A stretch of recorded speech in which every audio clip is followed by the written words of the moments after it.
Hey everyone, Mac is back, and we played on our latest AC match. It was called Monster's Pain.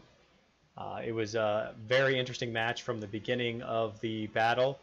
There was a little bit of unorthodox strategy involved, and I captured some of the action. But let's get into their alliance a little bit.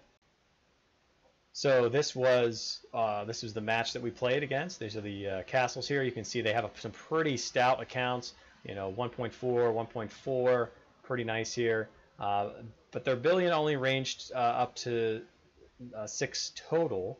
And then if you go down further, I always like to look at the billion accounts first, see how many they have, and then I'll go to about 500 million. So the top 30 were there. So they had some reasonably powerful accounts.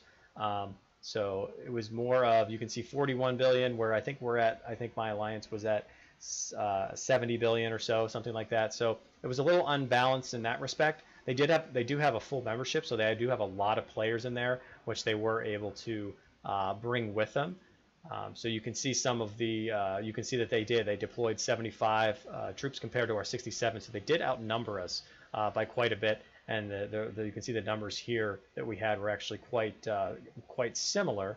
And then when looking at, I do like these. You can see the occupation times here, so it can show you this is new. I haven't seen this before. You can see the occupation times about who got what and how long they actually held it. So it's kind of neat to be able to actually take a look at that and see how that worked out. You can see I've got the Targaryen port here, and I actually held it for 46 minutes, except for those last little bit, which actually we gave up to try to let them get a little bit more points there to the end, because once you get 80,000, it really does not matter.